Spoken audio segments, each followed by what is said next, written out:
Thank you, Chairman of Community. I want to associate myself with what has been said. Reka tujyane muri East Africa Community mu muryango wa Afrika y'Uburasirazuba tuganire turebe ibyavugiwemo ariko tujye kwibanda ku ijambo ry'umukuru w'igihugu cy'u Rwanda kimwe mu bihugu bigize umuryango wa East Africa Community. Nyakubahwa Paul Kagame afite ibyo yaganirije abari muri no nama ariko kandi by'umwihariko agaruka kuri situation n'ibyabaye muri Repubulika Iharanira Demokarasi ya Kongo, by'umwihariko muri ibi bihe ibyifatwa ry'umujyi wa Goma n'ibihe by'intambara nyine mwagiye mubona ibice bitandukanye. Reka tugende twumva ijambo kurindi umukuru w'igihugu cy'u Rwanda avuga hanyuma natwe turisemure turishyire mu Kinyarwanda. Thank you, Chairman of Community. Atangiye ashimira aba chairman umuyobozi nyine w'umuryango wa Afrika y'Uburasirazuba. I want to associate myself with what has been said, especially what our sister President Samia Suluhu has just mentioned. Ati ndagira ngo nanjye ngira icyo mvuga kandi ndahuza na bimwe mu byavugiwe hano by'umwihariko ibyavuzwe na mushiki wacu sister atagira ngo mushiki wacu ministre mvuga ati byavuzwe na mushiki wacu Perezida wa Tanzania Samia Suluhu. But before that, let me raise a couple of questions maybe to guide us. I don't know. Ati mbere yuko ibyo mbyinjira ariko reka ngira ibibazo bimwe mvugaho ahari wenda bishobora kuza kudufasha cyangwa se kutuyobora mu byo turimo tugiye kugarukaho. If that is possible. One, is there anybody among us who did not see this coming? Ati ikibazo cya mbere nshaka kubaza ninde muri twese uko turi aha ngaha ibi turimo kuvugaho cyangwa se kira kibazo tuvuga cyo muri Repubulika Iharanira Demokarasi ya Kongo utarigeze kibona kiri mu ntangiriro kirimo kuza ninde utarigeze ukibona? I for one I saw it coming. Ati njyewe ubwanjye bitangira cyangwa se biza kuriya narabibonaga n'amaso yanjye. To be where we are now. I saw it coming because I did not see who was taking charge of the process, who was listening. Ati jewe impamvu nabibonaga nuko nabashaga kubona yuko ntago nigeze na rimwe mbona umuntu wari we wese wari uri mu mwanya wo kuba yafata inshingano zo kuba nyine kira kibazo bagikemura uburyo byanyuramo sinabibonaga. Ntabwo nabashaga kubona uburyo ibintu bikurikirana mbese ntabwo ibintu byari bifite umucyo. Who was trying to provide any kind of guidance as to what we should be doing. Ati ntabwo ndarimwe nigeze mbona umuntu wumva utega amatwi nta nubwo nigeze mbasha kubona uwari we wese utanga inzira zishobora kunyurwamo kugira ngo tubashe kugera ku cyo twifuza kugeraho ubwo ni solution ibisubizo by'ibibazo. One thing or one day to another. And by this I want to also ask, as the East African community. Ati hanyuma nyuma y'ibyo ndashaka kubabaza noneho twebwe nk'umuryango wa Afrika y'Uburasirazuba. What did we want from the beginning? Niki twashakaga, niki twifuzaga kuva ku ntangiriro, niki twifuzaga? What did we do about that? None icyo twifuzaga niki twagikozeho? What are we doing now? Hanyuma uyu munsi niki turimo gukora? And what do we want to do for where we want to go? Hanyuma niki noneho dushaka gukora kubyo dushaka kugeraho cyangwa se aho turimo kwerekeza? Because exactly like President Samia has mentioned, if it is talking about problems and defining them and I think we have been very eloquent. Ati ikindi kandi nk'uko Perezida Samia Suluhu yabivuzeho, niba koko kuvuga cyangwa se gusobanura ibibazo ari bimwe mu bintu bikenewe, yewe twari ku rwego rwiza pe, twari mu bantu bazi kuvuga, turi mu bantu bazi gusobanura ibintu mu buryo bwiza cyane. We have talked about all kinds of things. Ati twavuze ku bintu byinshi yewe twabivuzeho pe. But when do we match what we are saying and what we are doing? Ati none ni ryari duhuza ibyo tuvuga n'ibyo dukora? Ihuriro ry'ibyo tuvuga n'ibyo dukora ryahuriye ni ryari ryigeze rihuzwa, so that we get to what we want. Ni ryari ibyo tubikora kugira ngo tugere ku cyo dushaka? Ibyo tuvuga, ibyo dukora, ni ryari twabihuje kugira ngo tugere ku cyo dushaka? When do we come to that? I haven't seen it. Ati jewe ibyo ntabyo nigeze mbona nta na rimwe. President, I asked last time in our meeting, the last summit. Ati ubwo duheruka mu nama y'ubushize hari icyo nabajije mu nama duheruka katwumva icyo ari cyo. Where is East African community, or does it exist? Ati nigeze kubaza nti ubundi East African community, umuryango wa Afrika y'Uburasirazuba uri he? Se ubundi ubaho? And exists for what? Hanyuma ubereyeho iki? Umuryango wa Afrika y'Uburasirazuba ubereyeho iki? By the way, even now the person or the country we are talking about is not represented. Ati ikindi nababwira kandi nanone nk'ubu twicaye aha turi kuganira, igihugu turimo turavugaho cyangwa se umuntu turi kuvugaho ntabwo yigeze agira umuhagarara. Igihugu bari kuvugaho ntabwo cyahagarariwe ni Repubulika Iharanira Demokarasi ya Kongo, nta delegation cyangwa se nta muntu representative, nta muntu wari wagihagarariye muri iyi nama bari barimo. As we are discussing, and it is supposed to be, the country is supposed to be part of East Africa. Ati kandi icyo gihugu turimo turaganiraho muri aka kanya ni igihugu n'ubundi tuzi ko kiri mu muryango wa Afrika y'Uburasirazuba, but nowhere to be represented. So I'm not sure what bearing what we are discussing has on what happens in the process of finding a solution in this country. Ati rero ntabwo nzi niba ibyo turi kuvuga ari cyo bishobora kuza gukora ku rugendo ruganisha ku kubona igisubizo cy'ibibazo birimo biraba muri iki gihugu nyine turimo turaganiraho mu gihe n'ubundi bene ikibazo nta no muri hano. I remove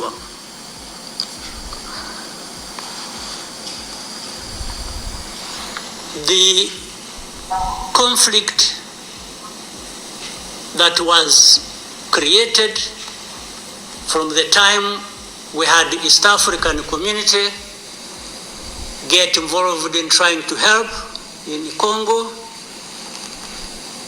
and later on when the East African force was trying its best and we are seeing progress, Tshisekedi decided they are not doing what he wanted. Ati muribuka ahanga mukuru w'igihugu yaragarutse ku bibazo byabayeho cyane mu gihe umuryango wa Afrika y'Uburasirazuba wageragezaga kufasha mu bibazo bya Repubulika Iharanira Demokarasi ya Kongo, agaruka cyane ku rugero rw'ubwo ingabo za East African Community zageragezaga kugira uruhare rwazo mu kugarura amahoro muri Repubulika Iharanira Demokarasi ya Kongo. Murabyibuka bw'ibihugu byajyaga muri iki gihugu cya Kongo n'ubundi bitandukanye by'umuryango. Atariko Tshisekedi we ubwe yaje kuvuga ati aba bantu ibyo baje gukora ntabwo ari byo nshaka, and went to SADC agreed they would come and do what he wanted. Icyo gihe yanga avuga ko ibyo umuryango wa Afrika y'Uburasirazuba ingabo zawo ziri gukora atari byo ashaka, yahisemo kumanuka cyangwa se kujya kureba SADC bemera ko baje gukora ibyo we ashaka, and sent everybody sparking. Murabyibuka ko icyo gihe rero umukuru w'igihugu ati ibyo byatumye noneho rero ingabo za East Africa zose yarabwiye ati mupakire utwangushye twanyu mugende, and that we complied and kept quiet. Ati murabyibuka ibyo byarabaye, turabibona, turangije tuterera Agati muri ryinyo turicecekera. What really did we expect to come out of this? None ubwo muratekereza ari iki twagombaga gutegereza ko kizava muri ibi bintu? Niba ibyo bintu byaragenze gutyo tukicecekera, mwumvaga mutekereza hagomba kuvamo iki? Now, worse still, I think even in East Africa itself, ourselves, maybe we have different understanding of what the problem is. Ati ikindi kandi nacyo mbona gishobora kuba ari kibi cyane, ati ndatekereza twebwe muri East Africa, muri uyu muryango, abagize umuryango wa East Africa, wa Afrika y'Uburasirazuba, natwe dushobora kuba dufite imyumvire itandukanye kuri kiriya kibazo. Dushobora kuba twumva ibintu mu buryo butari bumwe. And we have never come together to agree or even disagree and find a way to come together finally. Ntabwo twigeze, kubera kutumva ikibazo mu buryo bumwe, nta nubwo twigeze tubasha kwicara ngo tugire ibyo twumvikanaho cyangwa se ibyo tutumvikanaho, ariko byose ibyo bikaba bituganisha kuguhuriza hamwe. Ati ibyo ntabwo byigeze biba. To do what we ought to do to deal with this problem. Or we simply decided each country to move on its own with a different agenda. Cyangwa dushobora kuba twarahisemo yuko buri gihugu kirwanaho kikagenda mu buryo bwacyo, kigakora ibintu mu buryo bwacyo, gifite uko cyabitekereje mu buryo bwacyo, arising out of involvement or whatever in Congo, and that was enough. Ati bigaragara ko cyangwa se bishoboka ko buri gihugu cyahisemo kubigenza gutyo, kikavuga kitereka noneho ngewe mfata agenda yanjye, uburyo bwanjye, inzira yanjye, ibyo ngomba gukora mu kugira uruhare cyangwa se mu gushaka ibisubizo bya cya kibazo kiri muri Repubulika Iharanira Demokarasi ya Kongo. Hanyuma twe nk'umuryango wa Afrika y'Uburasirazuba tukavuga tutaha, ubwo nuko bimeze nyine, nuko tugomba kubijyana. If your interests were catered for by Tshisekedi, that was fine, even if the others' interests or concerns were not taken care of. Tugasanga ibihugu nyine nuko tubigenje, buri gihugu kikareba kitake, jewe nkurikije uko mbanye na Tshisekedi, imikorere n'inyungu nshobora gukura mu mikoranire ye, ibyo birahagije. Bijyo bigakorwa ibyo bihugu cyangwa se buri gihugu kititaye ku nyungu z'ikindi gihugu kinyamuryango wa East Africa, uburyo zishobora kuba zaharengana cyangwa zahazaharira. You can imagine therefore what chaos comes out of that kind of situation. Hanyuma mutekereze niba ari ku bintu bimeze, mutekereze ishyano rishobora kubaho cyangwa se icuraburindi rishobora kugera ku bantu igihe abantu bari kwitwara gutyo muri iki kibazo turimo guhura nacyo muri iyi minsi. We are on one hand assuming or pretending we are coming together over an issue and trying to find a solution. Ati ku ruhande rumwe turajijisha tukabeshya ngo turimo turahuza imbaraga ngo turi gukorana kugira ngo tugane ku gisubizo cy'ibibazo bihari, ariko mu buryo turimo kubeshyana turaryaryana. While at the same time each country is pulling in its own direction. Ibyo tukabikora kandi turimo tubeshyana ngo turi gufashanya, nyamara ku rundi ruhande buri gihugu cyose gifite icyerekezo cyacyo bwite kuri iki kibazo. Different from the others. This is the fact of the matter. Now, but even if we were doing everything right, all of us, nothing is going to come out of it until those mainly concerned are also part of it and participating and contributing to the success of the process through which they are getting the support.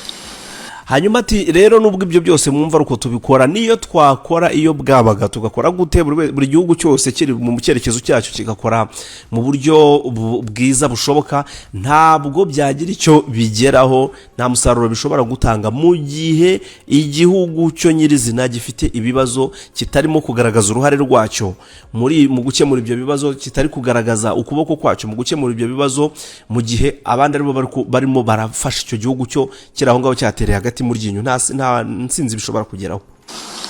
But if the parties decide or accept to be manipulated, because and by the way, that's exactly what happened, and I think in Congo there are experts for doing that. Mbere yuko akomeza kuri ingingo yagiye kuvuga ku kintu kijyanye no kuvuga ngo niba ibihugu bitandukanye byemera nyine kuba bigaraguzwa Agati na Kongo n'ubundi ngo ati muri Kongo hariyo abahanga cyane muri icyo kintu cyo kugaragaza Agati abantu reka twumve ingaruka bigiriye ibihugu byemeye kugaraguzwa Agati. They would go to one party and promise them something. Ati abo banyabwenge cyangwa se abantu bazi ibyo byo kugaragaza Agati no manipulating ariko bariko mbyita ati baragenda bakajya ku gihugu kimwe akabati ndagusezeranya ibi akajya ku kindi ndagusezeranya ibi ati umunsi twemeye ko ibyo bintu ariko biba reka tuze kumva ingaruka reka turenge ingaruka bigira, and then they would decide to keep quiet about what is obviously going to result into problems like we are seeing now. Ati ibyo byose rero bya manipulation iyo muri ubwo bwoko bigatuma ibyo bihugu byose bigenda cyangwa se izo mpande zitandukanye zigenda zikaterera Agati muri ryinyo zikicecekera hanyuma bikarangira bigenze gute bikarangira tugeze muri ibi bibazo nko bakabivuzeho kubera ko babasezeranyije ibi na biriya bigatuma bicecekera ngiki cyo bitugejejeho uyu munsi. For the last 2 days on Monday and today this morning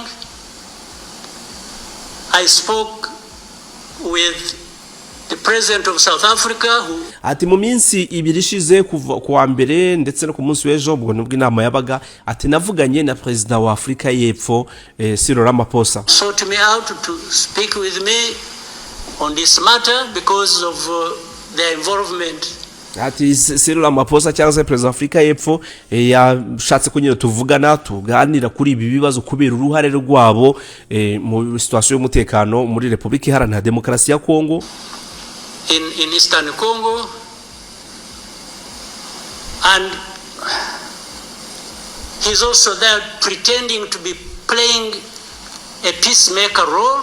hanyuma mu kuvugana ukumva arimo arajijisha cyangwa se arishushanya nk'umuyigira nk'umuntu urimo kugaragaza uruhare rwe cyangwa se uruhare rukomeye mu kugarura amahoro muri Repubulika Iharanira Demokarasi ya Kongo ubwo biraca muri SADC. And he has a force that has been fighting alongside FDLR. Hanyuma akagira nk'umuntu uri gushaka amahoro muri Repubulika Iharanira Demokarasi ya Kongo kandi afite ingabo muri Repubulika Iharanira Demokarasi ya Kongo ziri kurwana zifatanya n'umutwe wa FDLR, and has been fighting the M23 on the instructions of Tshisekedi because these are people who are not supposed to be in Congo. Hanyuma akarwana akafatanya abo ba FDLR bari kurwanya M23 kubera ko bavuka ari abantu badakwiye kuba ku butaka bwa Repubulika Iharanira Demokarasi ya Kongo. That these are from Rwanda, or the M23 are not Rwandans, please. Byo bakabikora bavuga ngo abo n'abanyarwanda M23 n'abanyarwanda ati M23 ntabwo ari abanyarwanda, please. These are Congolese, and one time he accepts it, then another time he says no, part of it is yes, and then the other part is from Rwanda, and these are the. He keeps on going. And how do we, leaders of our own countries, accept this to go on forever and just accept that we shall be manipulated by Tshisekedi or ahangaha akavuga ati rero ugasanga ku ruhande rumwe ubwo ni Perezida Tshisekedi ari kuvuga aremera ubwa mbere ati n'abanyekongo abaye mu 23 ubundi ati ku ruhande rumwe n'abanyekongo ubundi kubera iki ibi bibaho kubera iki twebwe abaperezida b'ibi bihugu bya East Africa twemera kugaraguzwa Agati na Tshisekedi muri ubwo buryo whoever is supporting him. Kuki twemera kugaraguzwa Agati na Tshisekedi muri ubwo buryo cyangwa undi wari we wese ushobora kuba ari kubimufasha mu kubera iki ibintu nk'ibyo tubyemera? And South Africa dares even issue threats about what is likely to happen after that and so on and so forth. Of course we will see what threats they are talking about. Hanyuma ngo South Africa y'Epfo igatangira kuvuga ati ibyo rero uko bimeze hariya intambara iri kubayo ingaruka bizagira atoke ntacyo reka tuzarebe ingaruka bizazana tuzarebe ingaruka bizagira. Maybe they should have done that exactly for which they have been issuing threats. They should have done it to clean up the mess in Eastern Congo or to fight back those who have been trying to clean up the mess. So then you have the whole international community just confused. Ati ikindi kintu rero ati mutabona cyangwa se mubona nuko umuryango mpuzamahanga nawo mwawushyize mu rungabangabo mwawushyize mu rujijo ntago basha gusobanukirwa ibijya mbere. They talked about Rwanda. Bagira gutya bakavuga Rwanda bakavuga about the Nairobi process. Baricara bakavuga ibiganiro by'i Rwanda baravuga ibiganiro by'i Nairobi. Honestly, even here maybe you will help me understand what all this means. Ati nanjye ariko aho ndahangaho wenda mushobora kumfasha kumva ubundi ibyo byose tuba tuvuga ibiganiro by'i Rwanda ibiganiro by'i Nairobi ubundi ibyo byose biba bishatse kuvuga iki? The processes became an end in themselves. Iti ibiganiro ubwabyo ibiganiro cyangwa se ibyo biganiro by'amahoro biba biri kuba biragenda nyine bikarangirira mu biganiro bikarangirira aho ngaho. And the people leading these processes became more important than the results of the processes. Kandi gitangaje nuko abantu bari involved cyangwa se abantu bari muri ibyo biganiro usanga aribo bahindutse abantu b'ingenzi bo guhabwa nibo bitwa ko ari ab'ingenzi kurusha kuba ikintu cy'ingenzi cyaba ari umusaruro uva muri ibyo biganiro. The Nairobi process became a whole process. Then the Rwanda process, it's like you can't say anything that will displease President Lorenzo. Ati ibiganiro byo muri Nairobi byahindutse ibiganiro ngo bya uhuru process hanyuma ibya Rwanda byahindutse ibiganiro ngo udashobora kugira ikintu wavugira muri ibyo biganiro ikintu kitaza kunezeza President Lorenzo ngo ntago cyavugirwa muri ibyo biganiro. Definitely this does not help deal with such a serious matters as we are faced with today. Ati mu byukuri ibyo byose cyangwa se iyo migenzereze nk'iyo ngiyo ntabwo ishobora kuba yagira icyo igezaho mu gushaka ibisubizo by'ikibazo kiri seriye nk'iki giki turimo guhura nacyo muri iki gihe.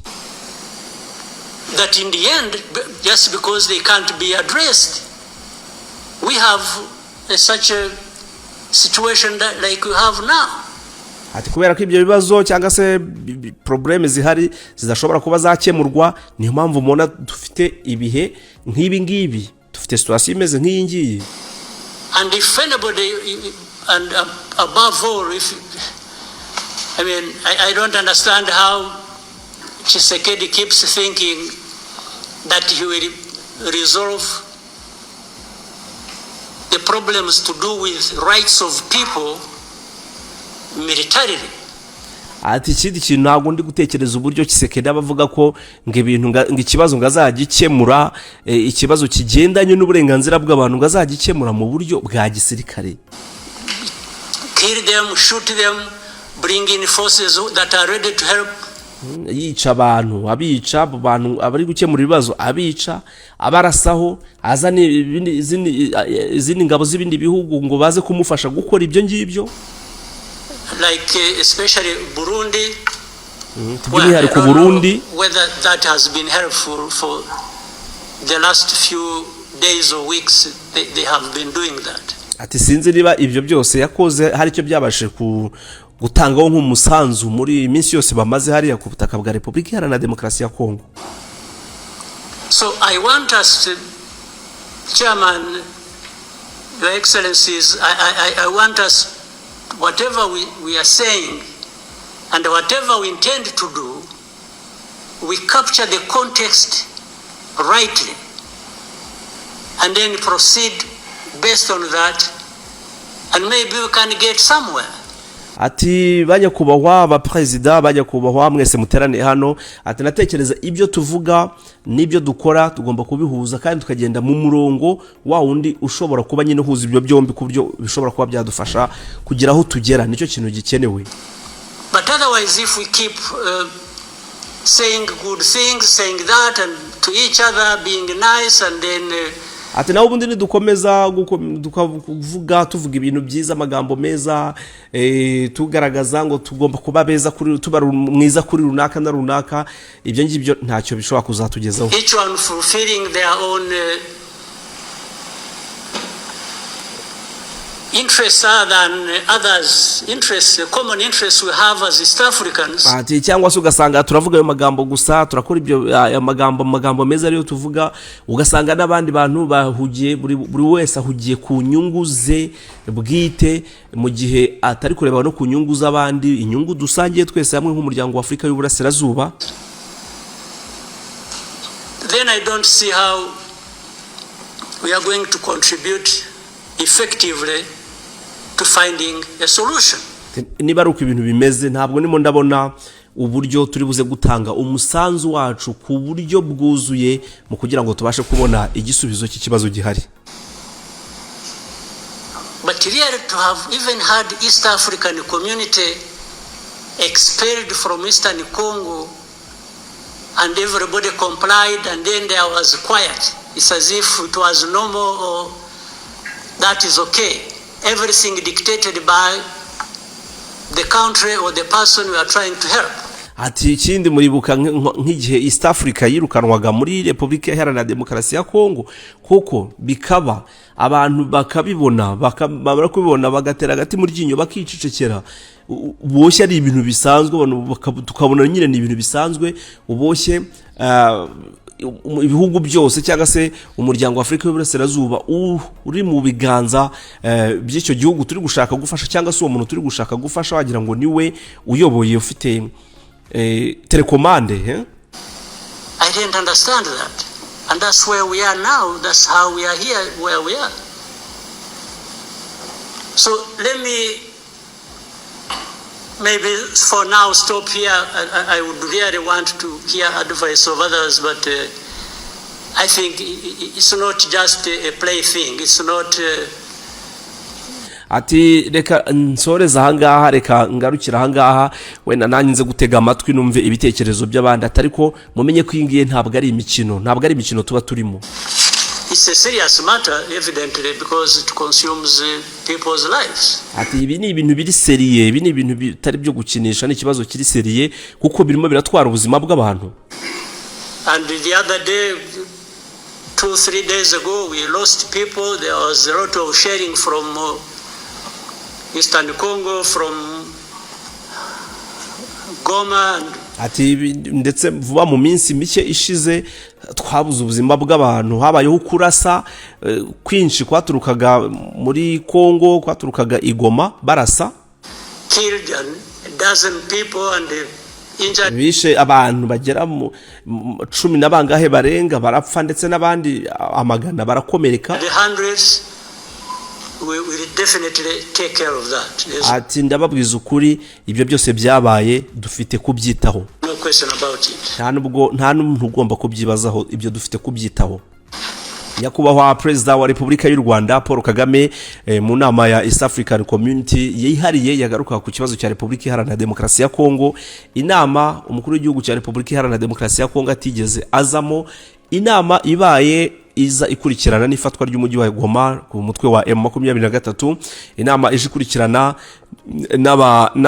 n'abantu barwanaga muri Repubulika Iharanira Demokarasi ya Kongo, babashije kuba bamanika amaboko bagashyira intwaro hasi bagahunga. Ku munsi w'ejo mwabonaga abacancuro banyujwe mu Rwanda bahita bataha, mwabonye batandukanye abasirikare ba Repubulika ya Demokarasi ya Kongo. Kugeza ubu abo tutazi aho bari ni Abarundi n'Abasadeke, nibo tuza kumenya wenda ibyabo nyuma. Nagaruka kuri ijambo ry'umukuru w'igihugu. Noya ya rero mukomeze mugira ibihe byiza. Ni Connection TV. Muzana inzu yo gukodesha aho we n'abawe mukwiye kwishimira. Ahankwerekeje ni muri Kanombe ahitwa ku Gasaraba. Haratuje, haratuwe ndetse haratekanye, ni hafi y'umuhanda. Ubwiza bw'inzu mpereye inyuma amaso arakwihera. Temberana nanjye mu nzu nkwereka ibikoresho uzasangamo nuza kuhatura. Muri salo harimo buri kimwe cyose wakenera ngo wumve utekanye. Intebe nziza, ameza, televiziyo ya smart, amarido meza bitangaje ndetse na internet ikwira mu nzu hose. Reka nkwinjize mu byumba rero. Hasi no hejuru iyi nzu ifite ibyumba 4. Buri cyumba muri iyi nzu kirimo uburiri bugezweho, ubwiherero ndetse n'ibindi bikoresho nkenerwa mu cyumba nka garde-robe ndetse n'ibindi. Muri iyi nzu wateganyijwemo igikoni kiri ku rwego rwa mbere mu bikoni. Agahebuzo rero, iyi nzu ifite kamera z'umutekano imbere n'inyuma.